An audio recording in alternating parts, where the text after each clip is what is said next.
In this video we will dive in React and React hooks.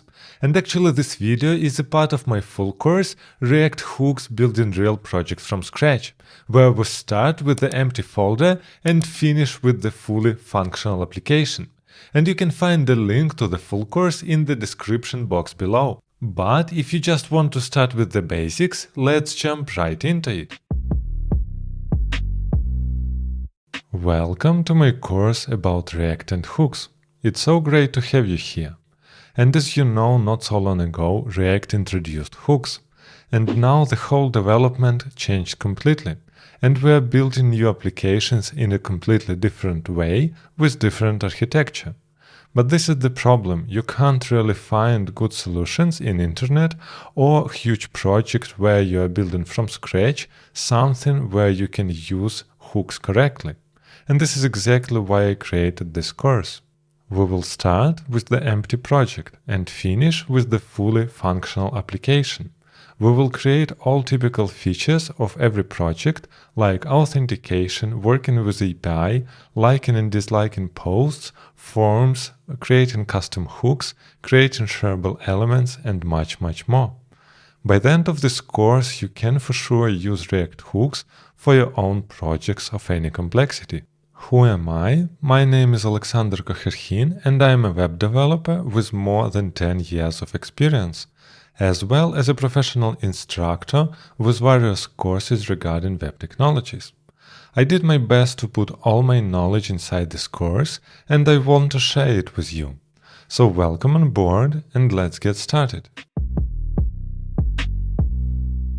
In this video, I want to share my vision and experience with hooks. So the first question is, what are hooks and why do we need to learn them at all?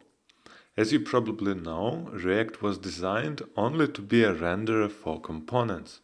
It does not know anything about routing, fetching data or architecture of your project. But what React team always implemented is state inside component to store some data in our application. Previously, we could achieve this through creating class components with this state property inside, where we write some properties and React could track them. Then we got stateless components, which were completely dumb and we could not store our state there. But stateless components are very simple to manage because you get rid of lifecycle methods and you don't have this like in classes.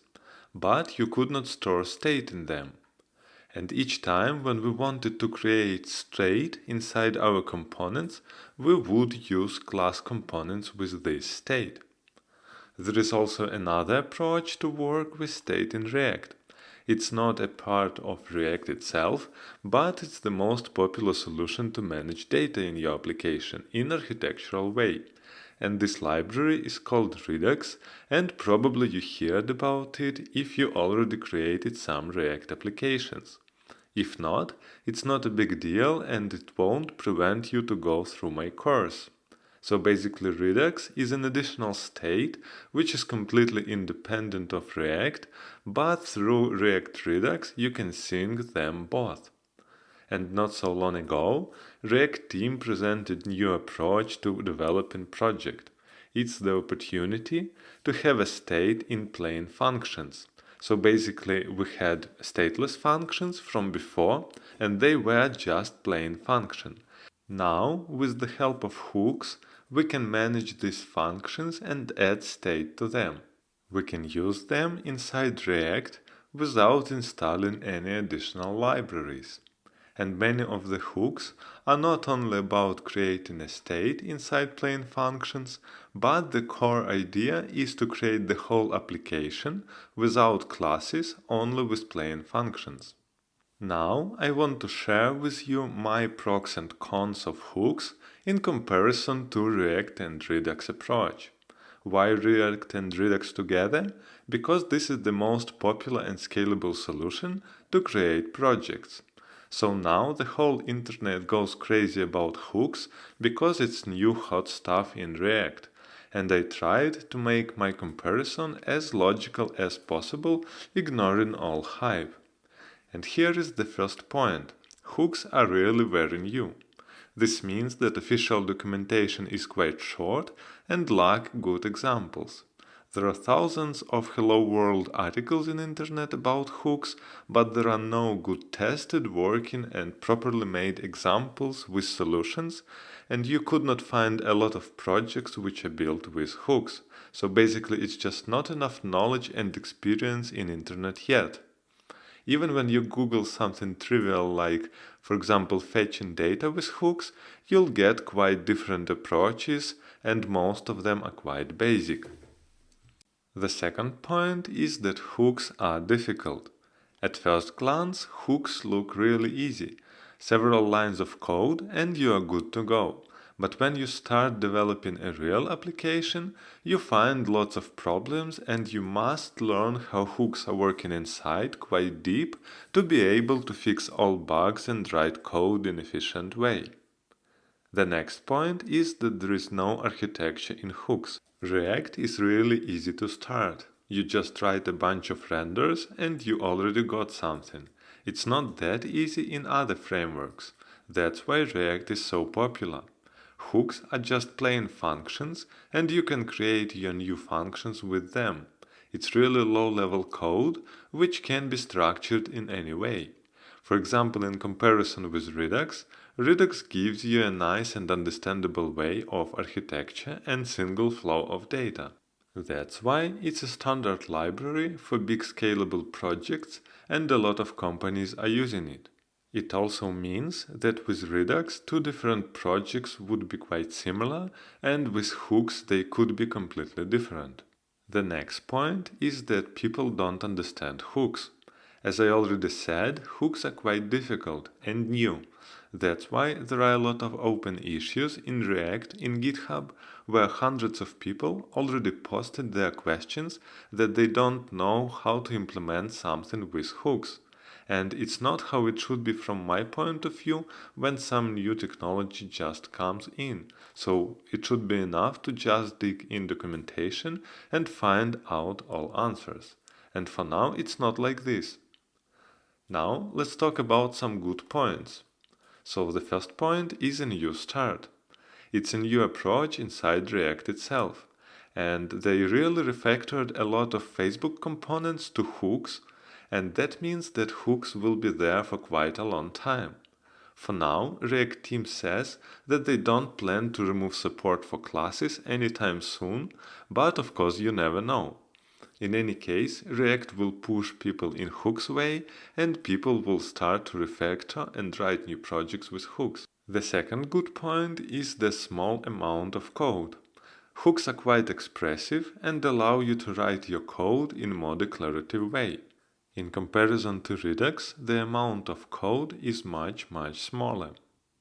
The next point is that React was partially rewritten.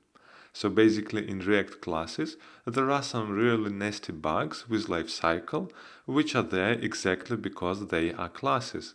In functional approach they don't exist at all. And now it's time for some questions. And the first question is Redux dead? I see lots of articles in internet that hooks will kill Redux and you don't need Redux anymore and so on. And I don't think that it will happen in nearest future. Yes, you can get similar behavior in hooks like in Redux, that's true. But Redux is a stable solution which is there for quite a while. People know how to use it and there are thousands examples and projects in internet with all covered cases. But the most important point is that Redux gives you architecture, so it's easier to build scalable solutions and to work there as a team or onboard new members. The next question is, should I rewrite all my projects with hooks? And the answer is of course not.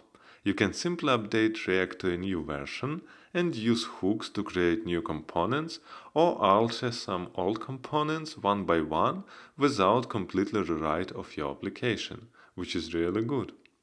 And the last question, which is the most important, is should I learn hooks? And the answer is yes for sure, because it's a future of React and React now is the most popular JavaScript framework. There is just no other way around. You can like them or hate them, but you should know them if you plan to earn money with React.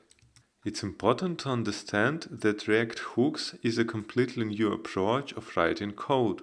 You can't just simply start with hooks and try to write the classes that you wrote previously in the same way.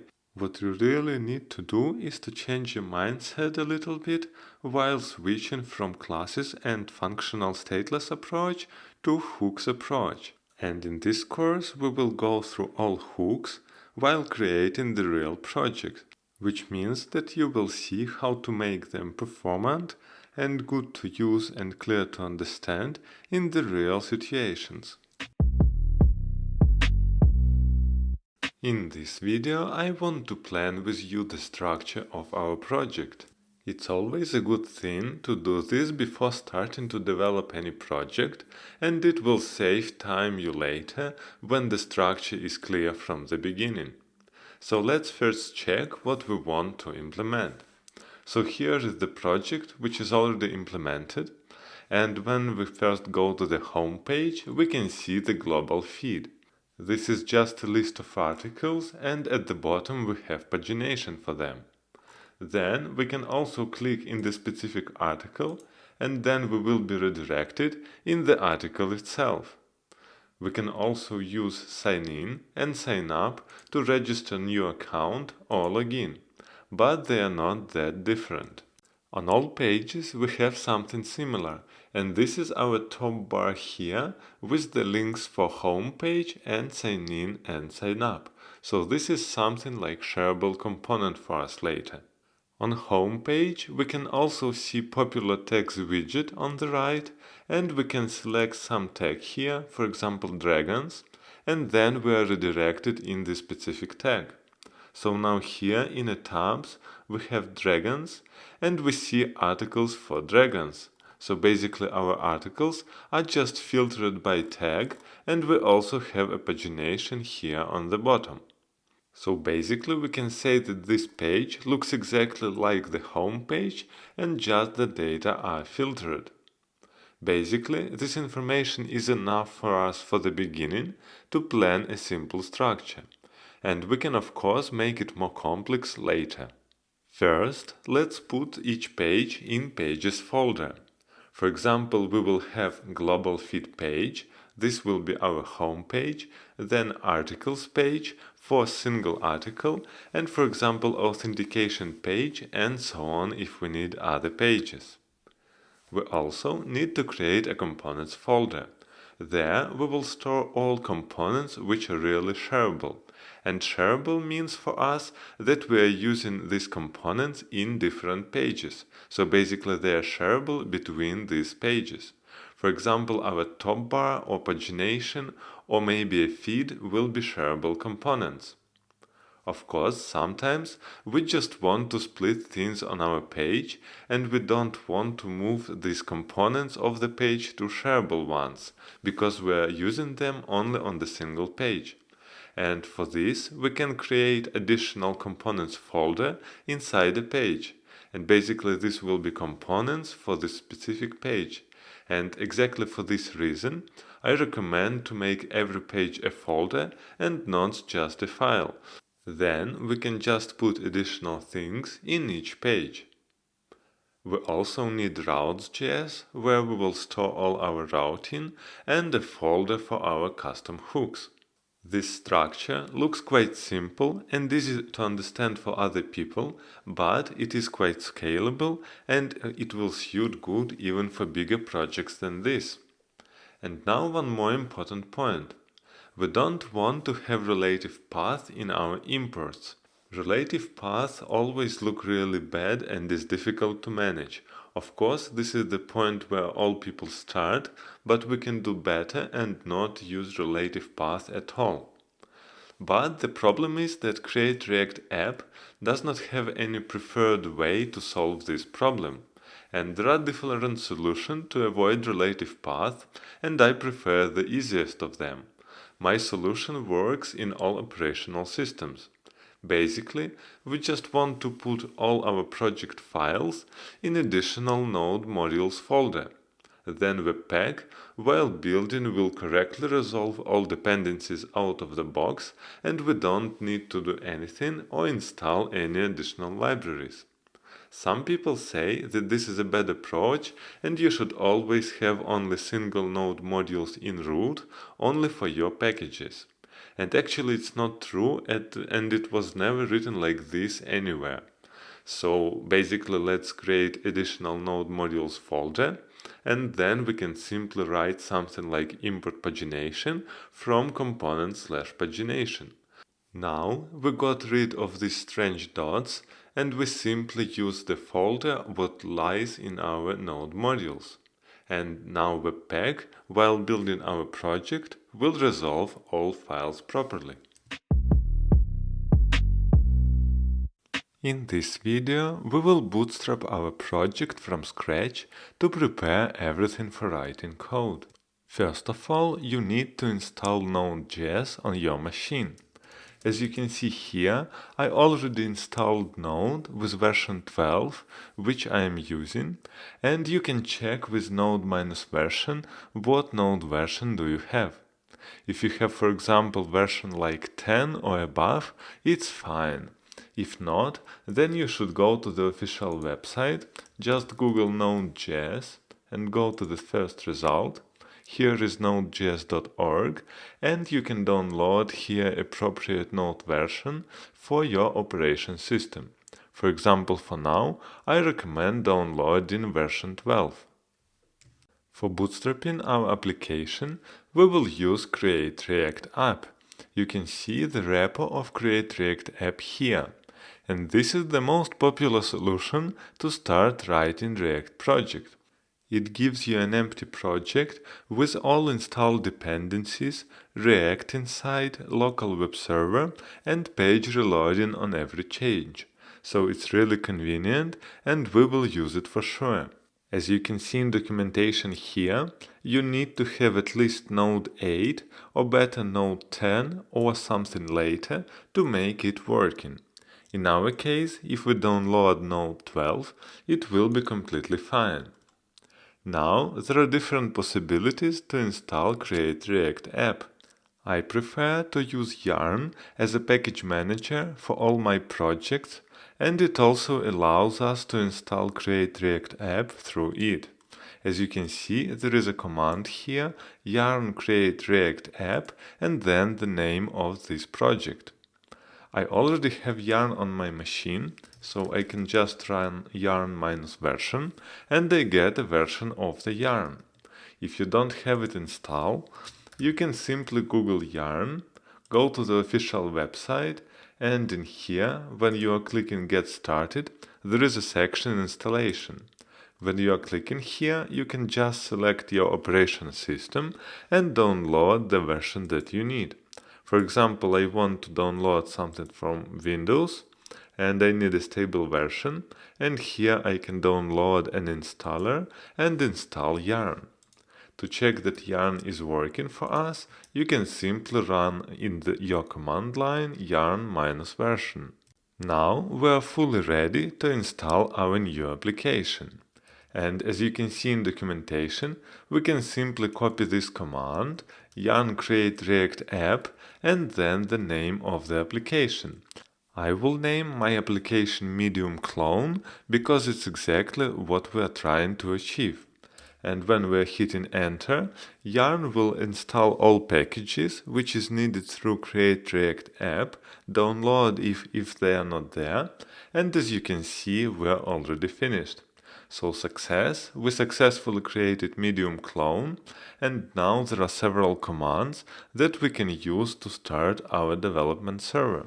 Let's go inside our application that was created, medium clone, and here we can run yarn start, and this will open our dev server that was created by React. So now, when we open localhost 3000, we can see that there is a new page, and here is edit source app.js and save for reload. So basically this means that our web server was successfully started and everything is working fine. Now let's get rid of created stuff that we don't need.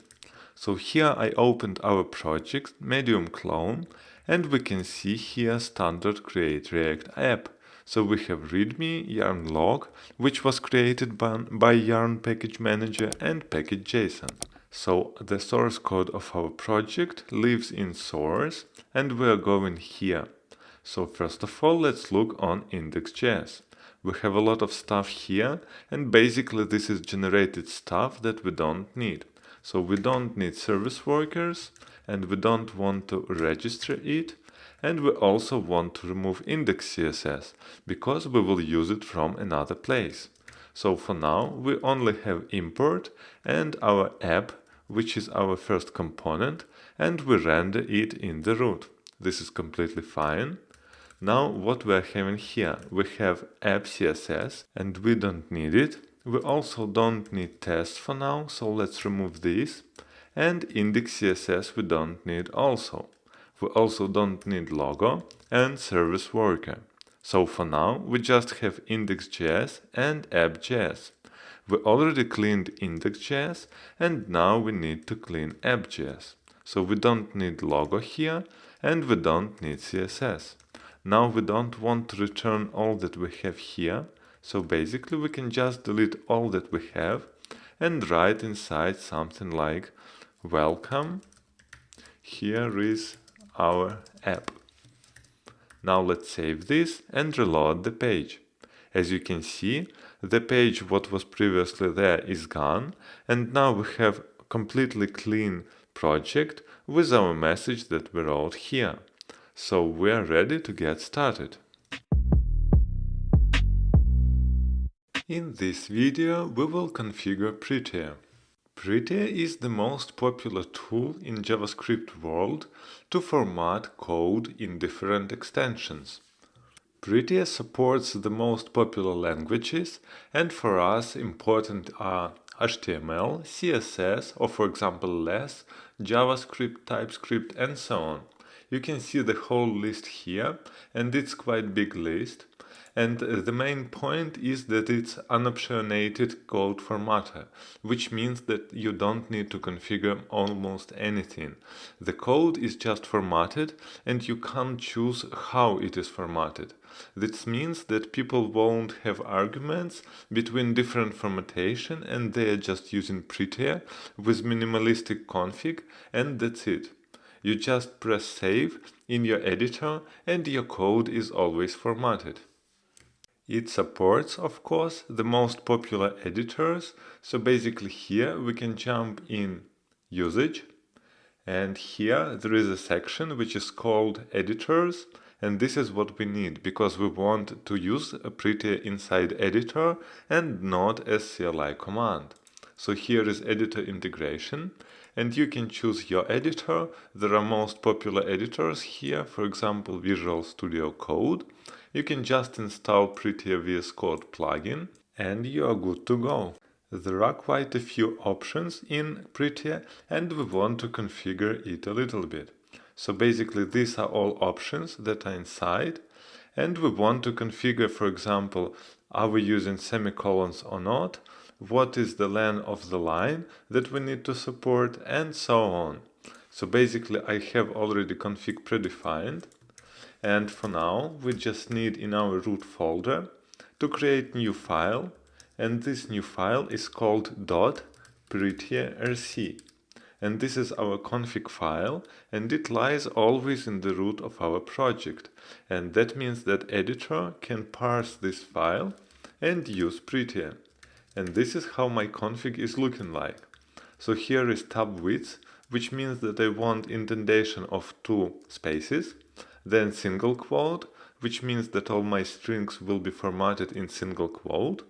My line width is 80, so basically Prettier will format code really good and split it to several lines if it's longer than 80 symbols. Bracket spacing false means that we won't have empty spaces inside, for example objects or destructuring.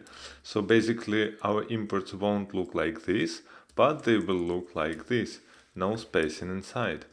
And the last parameter is semicolon, which means false. I don't want to see any semicolons in my projects because it's just additional noise that won't help me to write better code.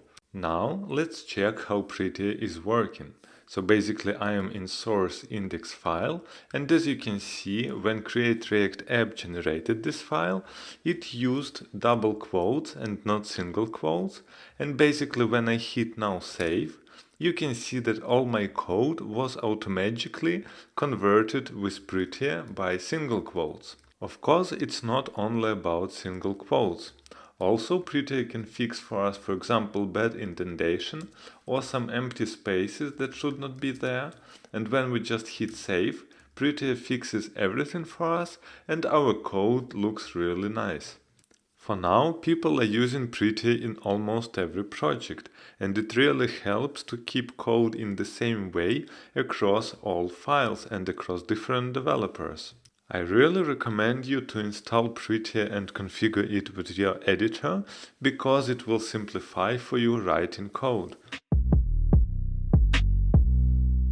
Our project is already bootstrapped and we can start coding. In this video I want to cover router installation.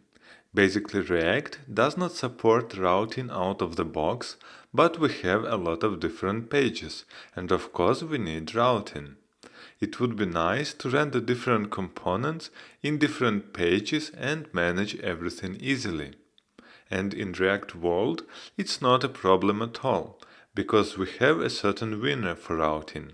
It's a React Router library. So basically, when we Google React Router and we go to the first link, here is React Router, and with installation we can see that we can install it as React Router DOM package for web. As we're using Yarn as a package manager, we can simply in our project in console add new package with yarn add React Router DOM. And then we hit enter and our package will be installed. You can also see here in quick start there is an example with basic routing. So basically here we have a switch part in which we need to register each route. For example, we have here route/about, route users, and so on. So let's get started.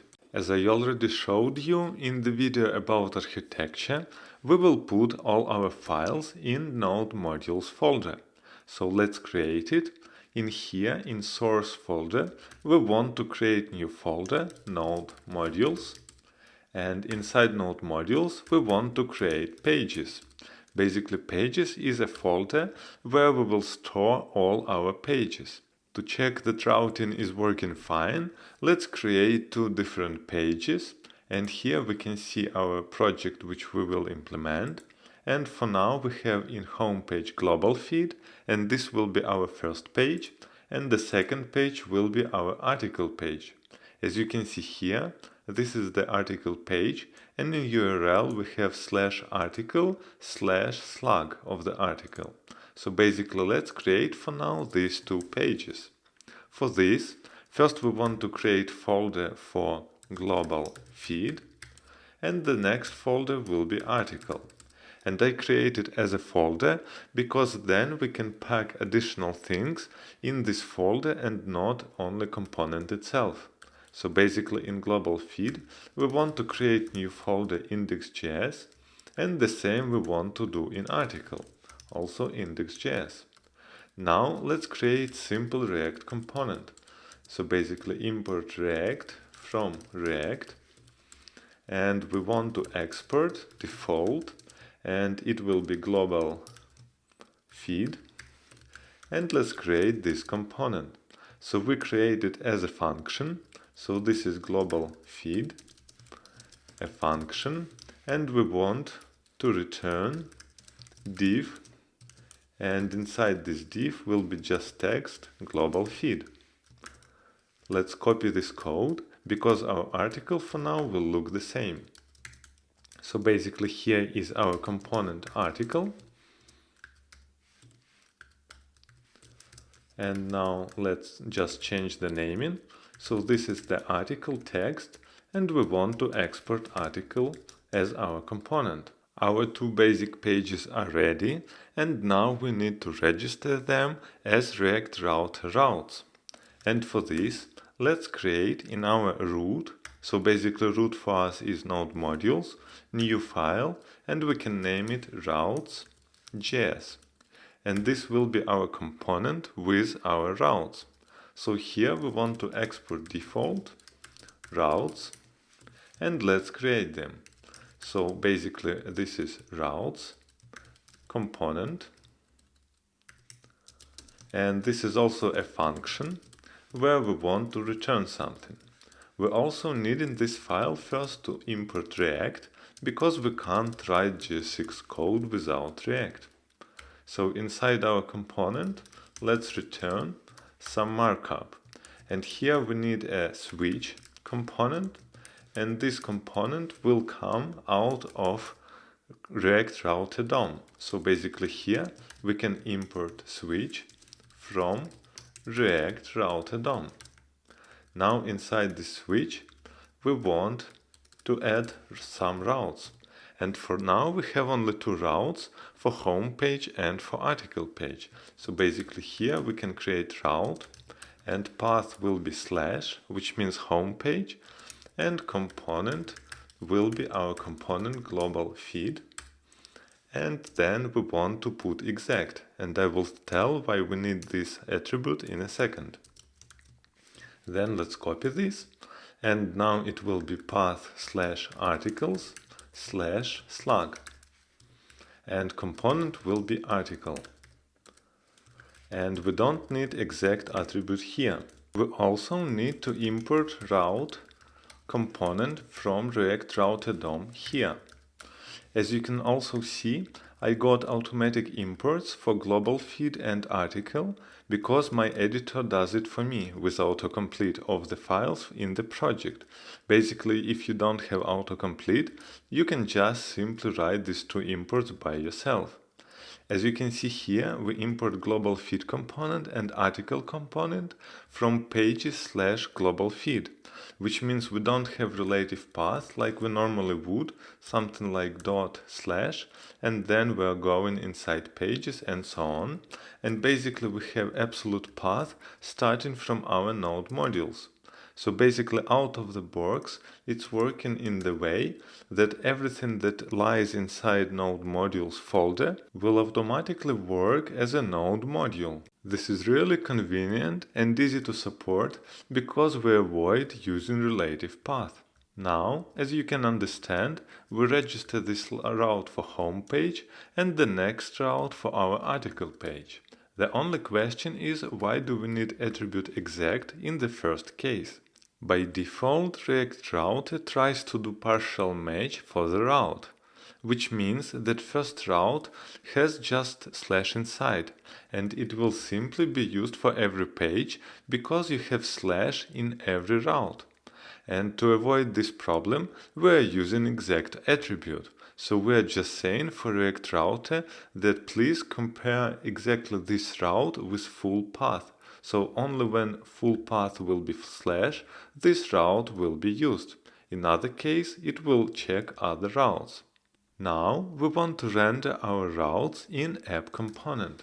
So basically here we have index.js, and we import in index.js our app component. It is here. But as you can see, it's really small, and I don't see any sense to create additional file for this component. So basically we can just take everything out that we need, and we need only a function, and put it inside index.js. Then we don't need import of the app because we have app here, and now this app will be rendered. Now we can simply remove app.js file and adjust a little bit this app function. So first we need to change this function app to const. So basically const app equals, and here is our function. Then we want to add some markup. So basically inside div class app we want to add h3 tag where we write our text with welcome to our app, and after h3 we want to add our routes. But our routes is a component, so basically we need to import it here, import routes from, and here we have just routes. So as you can understand, it also goes out from node modules, and we don't need to add some relative path. Then we need here to wrap our routes with router.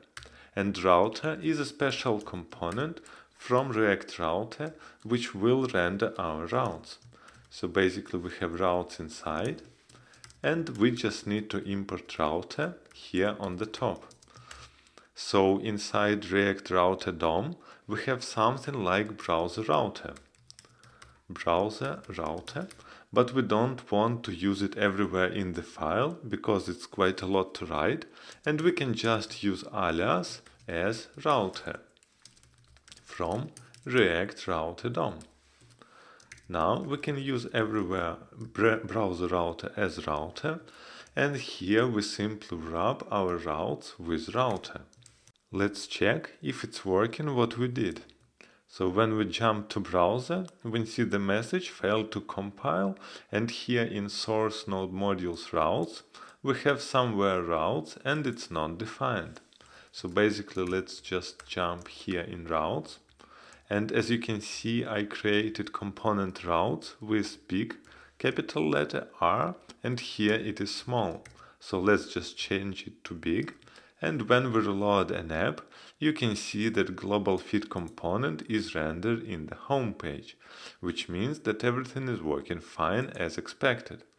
Now, if we go to /articles and for example some slug, we can see that article component is rendered, and this means that our React router is working successfully. In this video, we will implement top bar for our project. And here is how it will look like. So this is the application. It is built with AngularJS, but for us it doesn't matter. The point is that we will get the same markup as here. So basically for now, this is our top bar. So we want to implement logo, and then on the right part, home, sign in and sign up. We won't implement for now logged-in state because we didn't implement fetching of the user and storing current user data at all. The first question here is where we should put our component top bar. We have it on all pages, so basically I'll just put it inside shareable components. So here in node modules that we created in source, we have now pages. Our all shareable components we can put in additional folder components. I just created, and here we want to create top bar. We don't need anything additional because here will be just small components which are shareable, so basically we can just create plain files and not folders. So here I want to add new file with the name topbar.js. And for now, let's create a basic component first. For this, we need to import React, as we did previously, from React, and we will export this component with default, and the name will be top bar, and let's create it as a function. So basically we have top bar, and here we need to return some markup. And for now, let's simply return div with text top bar inside, so nothing really special. The next question is where we want to render it, and we can go back in our index file where we have our app component. So basically here we want to render top bar above routes, and when we do it here it will be on every page, because this is basically our main layout, and the content inside routes will be changed for every page. As you can see here in routes, we have route with additional component. So basically, instead of these routes, on the home page will be rendered component global feed. Everything that will go on top will stay on every page. So here we want to import top bar component. And as you can see, I imported it from component /top bar, which we created, and here we will put all shareable components. Also, we need to fix our markup a little bit because we don't need this additional div, so I will delete it, and we don't need h3. So for now we have just router, and inside it we have top bar and routes. And when we reload the page here, you can see that we get top bar now and then global feed. And if we jump in articles and some ID, you can see here also top bar and article, which means that top bar is rendered on every page. Now let's fill our top bar component with markup that we need. So basically we go in our top bar, and here we want to return not div but some markup. First of all, we will have nav with class name navbar and navbar light. And don't forget that in React we are using class names attributes and not classes. So we close nav. Now inside nav we will have div with class name container, and inside this div we will have link with class name medium, and this will be exactly our logo. So basically here normally we will write something like href, and here will be slash to go to the home page. But we are in React world and we need to use not href but basically something from the router. In React router we have special component which is named link, and with the help of it we can use push states to go from one page to another. So basically here is component link, and in 2 we want to go to slash, so basically to our home page, and then we have class name navbar brand here, and we want to close link tag. So inside our link we will just write medium. Let's save this for now, and as you can see, Prettier already formatted everything for us. This was this part on the left with conduit logo. So for now we want to implement part on the right with home page link and then sign in and sign up. So basically here after link we want to create UL tag, and with UL we want class name navbar nav, and then pull XS right. So this means that this navbar will be on the right part. After this we want to pack inside li, and inside li we will render more links. And for now we can just copy this li, so we will have 3 of them, because first should go to the home page and next to the sign in and sign up. And here is inside li we have NavLink, and then I will say why we're using here not link but NavLink in a second. So basically we have component NavLink also from React router, and we're writing the same stuff as previously. So here is 2 slash, and then class name will be NavLink, and we should close NavLink tag here. So inside NavLink we want to write home. Let's save this, and now we want to have NavLink in 2 other lists.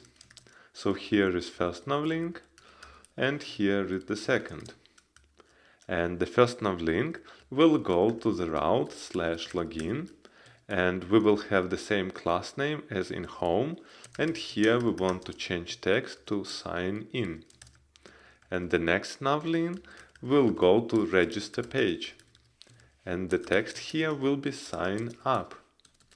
Let's make it both lowercase here and here, and our links are ready, and we created all markup, and now we need to import everything that we need from React router. So basically here I'll write NavLink, and we also need link from React router DOM. Now let's check if it's working. So basically when we reload the page, you can see that our markup is there, but we don't have any styles. And this is of course logical, because we did not imported any styles inside our projects. Luckily, this conduit example is already created with some basic CSS and backend for us, so we don't need to write CSS on our own and we can simply import it. So here in our root, in public folder, we have index.html. And this is exactly index.html where we are rendering our projects. And we simply need to add new link inside here with rel style sheet. And here will be href.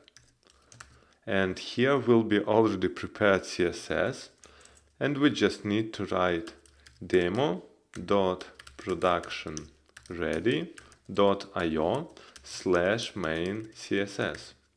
And this is enough. We just need to close link. And when we reload the page, everything is working. We can see all styles, and for example here we get real colors, but our menu here is broken. And basically it happens because in Lee we forgot to add class names.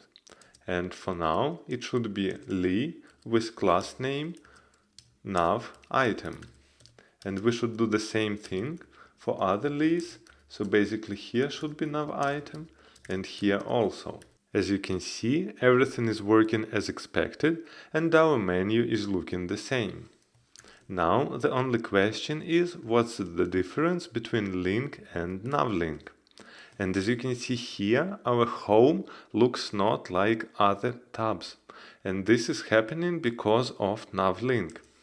The main difference between link and NavLink is that with NavLink you get a wrapper where React Router for us compares what is current link now, and if it is active, then here we're getting special class active and we don't need to do anything about it. So basically, if this NavLink won't exist inside React Router, we need to build our own custom component around link and compare current URL to the link URL. And this is of course additional work for us, and that's why NavLink is there. So basically for our medium link, for the brand, we don't care if it's highlighted or not, because we are on the home page and we don't get any highlight, because we don't need here active class. Where we need active class, for example here on the links, then here we should use NavLink. And there is one more important point. So basically when we go here on articles and slash, as you can see here is the page with article and home is highlighted. And this is of course not correct, because basically home should be only highlighted when we jump to our global feed. And this happens because in NavLink here we have slash, and this is exactly the same problem like in routes. We should put here additional attribute exact, which will say that React Router should compare this to link with full path. So basically here we are on home page and home is highlighted. We jump back into articles and slash slug, and here nothing is highlighted because we are not on the home page. As you can see, everything is working and looking nice, and our basic top bar is already ready. In this video, we will prepare our login page to start attaching hooks to it. As you can see in the example, we have login page and register page, and they look almost the same. The only difference is that we have additional field username in sign up process, but we don't have it in login. That's why I propose to create authentication page, which can be used in these both routes, and we can simply distinguish them later inside. So let's create an additional page authentication inside our pages folder. So I'm going in pages and I'm creating folder authentication with index.js file inside. And let's create a plain component like we did previously. So basically we need to import React from React. Then we want to export default, and the name is authentication. And now we need to create this function. So here is authentication, which is a function, and we want to return inside simple div with text authentication. Now we did our component and we want to render it in our routes. So let's jump in our routes, and here we have now two routes, and we want to add one more route, and path will be login, so /login, and component will be authentication. Now, as you can see, my component is already imported. This is import authentication from page authentication. As you can see, we don't get any errors, which means everything is transpiled successfully. And now we can jump in sign in page, and here is URL login. You can see it in our link. And here our component authentication is rendered, which means everything is working fine. And now we just need to fill this component with correct markup. So now let's jump in our component back and add some additional markup. So here we want to return div with class name auth page, and inside this div we will have another div with our markup for the container. So it will be container and page classes, and inside our container we want to have div with class name row. And in here, inside row, we want to have div with class name call md6 and offset md3 and call xs12. So basically this code means that when we have small screen, then this container will have the whole width, and when this screen will be a little bit bigger, then we will get only half of the screen, so only 6 columns, and we will position them in the center. That's why we have here offset. You will see it in a second. So here is our div class name with call, and inside we have h1, and here will be text. First of all, class name with text xs center, and here will be text login because it's a login page, and inside after h1 we want to have p tag with class name, and here will be text xs center, and inside we want to have a link to our register page. Basically here we can use link from React router like we did previously, and here we have /register. We don't need any classes here, and we want to close link. Inside we want to write need an account. So basically here will be a link to our register page, and user can click there and jump directly to create an account. And now we don't need to forget to import link from React router DOM like we did previously. Now after P will go our form with login and password. So inside our form we want to use a tag field set, and inside field set we want to create field set for each input. So basically here will be one more field set. We can copy it, but now it will be with class. So here will be class name form group, and inside first field set will go our input. So basically here input with type email, because we will enter email here for our authentication, and we also need class name form control and form control LG, so basically it should be big. And we also need a placeholder with email word. Now we can close an input, and Prettier formatted it for us, and now we can copy this field set because it will look exactly the same.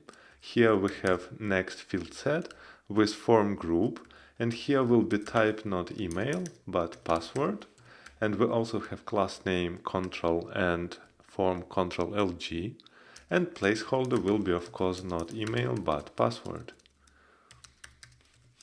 So now we created two inputs, and after these two inputs we need to put a button. So basically here will be our button with sign in.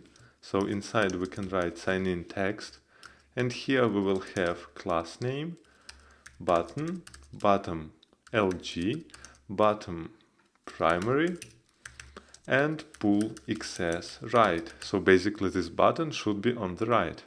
And we also need to put here type submit, because it will be button inside the form. So basically now our markup is completely ready, and when we reload the page, we can see that everything is rendered, but we get an error. In error it said that class name does not exist, and we need to write class name with camel case, which means here somewhere I didn't write it correctly. So here it started, and then with autocomplete it was not done correctly.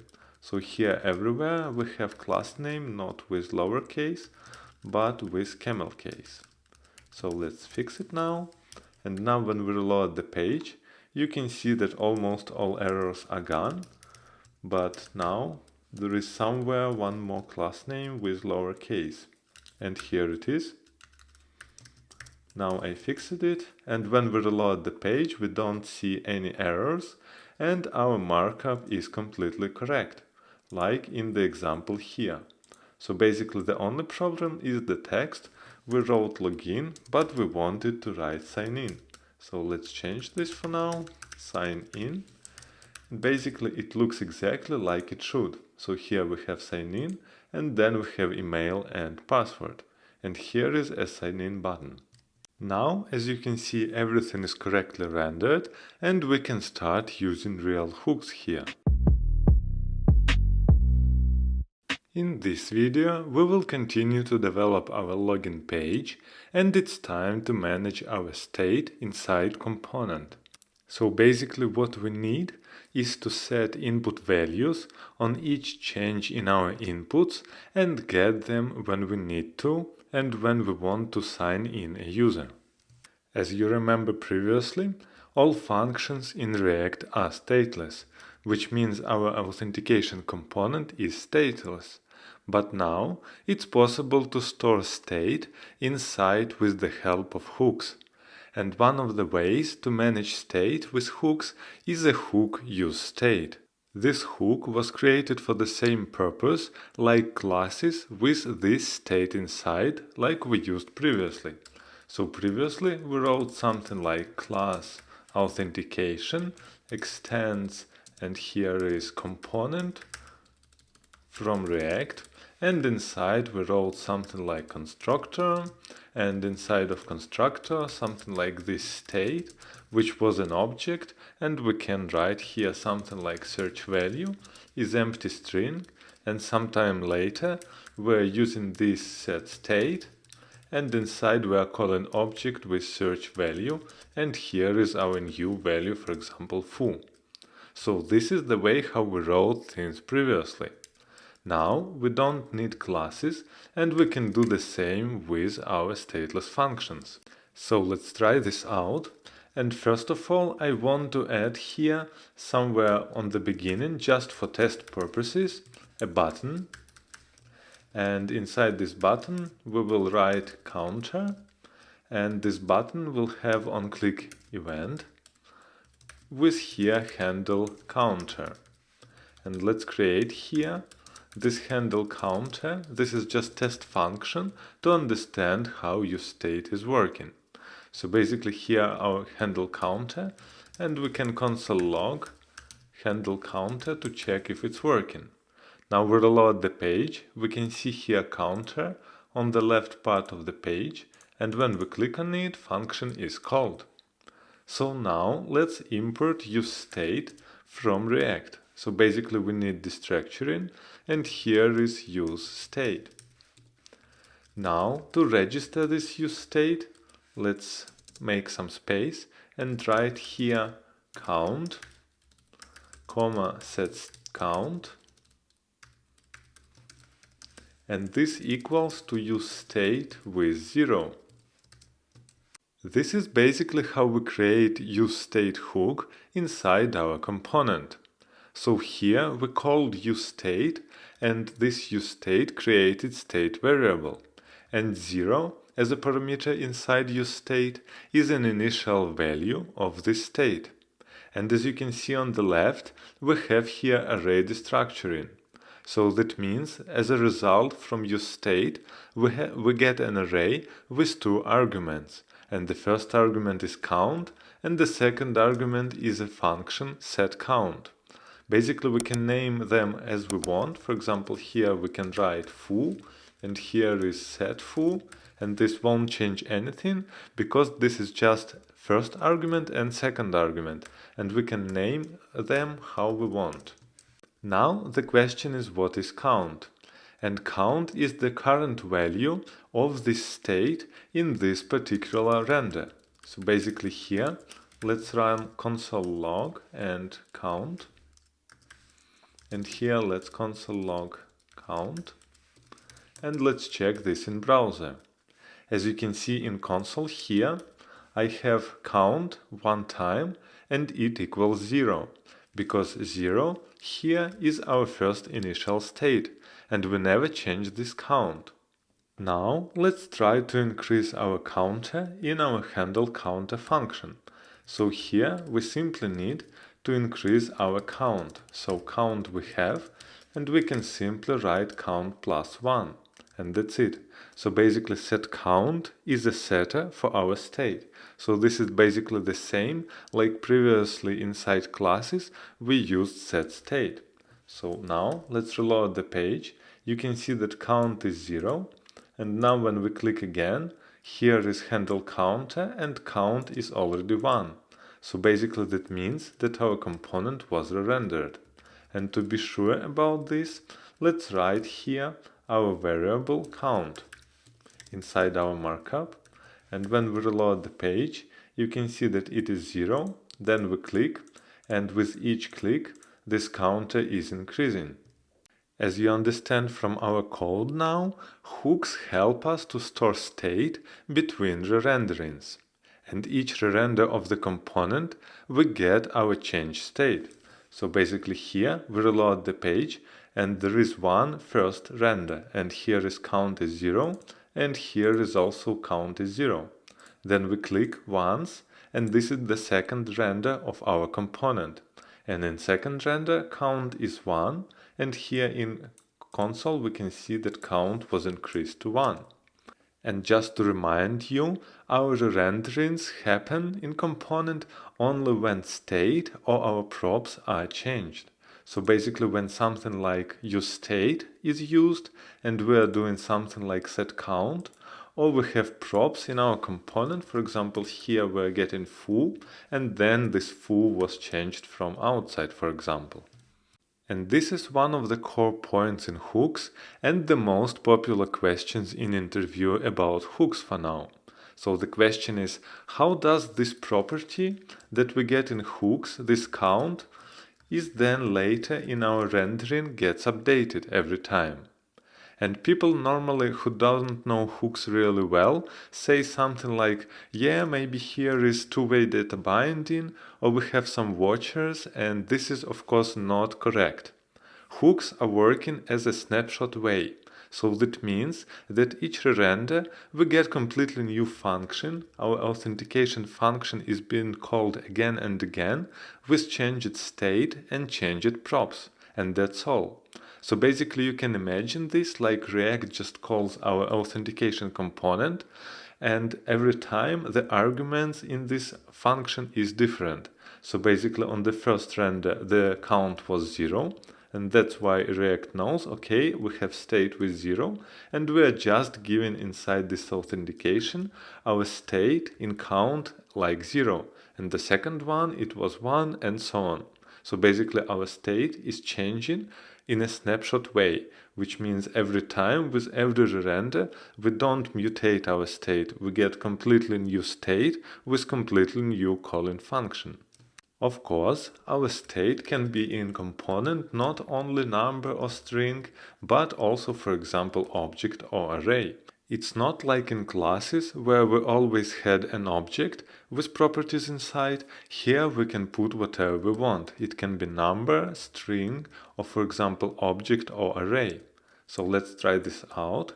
Here we have an object and then we can name it not count but user and set user. We don't need console log here. And for example, when we are making handle counter, we want here to run set user and inside give a new object with name bar. And for example, at the beginning we have name empty string.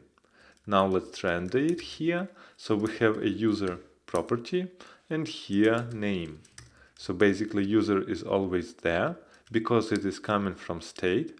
At the beginning this state is object with name property which is empty, so empty string, and we have set user so we can change it, and here we are calling set user and we are setting name to bar, and here we simply render it like some local variable. So now when we reload the page we don't see anything because our string is empty, but when we click on counter our name is set to bar and we can see it. In previous video we checked how to use useState hook to store state in our functional components between re-renderings. Now it's time to continue developing our login page, and here we want to store our login and password that we have here in two inputs in our state to use them later for submitting. First of all, we need to remove counter that we created in previous video because we don't need it anymore, and I remove it here. I leave useState because we need it in a second. So we need to create state for login and password, and I recommend to create new state for each new property, because we could put them all in one object, but it's more difficult to manage and there are better solutions when you need to do it with the big object. So let's create useState for email first. So here we can simply change our useState and it will be here not an object but a value, and initial state will be empty string, and here our value is email and here set email. That's it. We created our state for email. Now we need to update our input with type email. We have here already class and placeholder, and what we need to add is value, and our value will be email from our state that we already created. And we also need onChange event, where we get event as a parameter. And here we want to call set email. This is function to set our state, and inside we will give event target value. So basically what happened? Every time when we type something in the input, onChange event will be triggered. In onChange event we have a callback function, and here we get our event. And from this event we can read event target value, where we have the value that we typed in our input. And then this string we are given inside set email to update our email here. And when our email is updated, then it will be re-rendered in our component. So let's check if it's still working. We reload the page, we type something and we don't get any errors. For now, let's write here our email to see that it's working.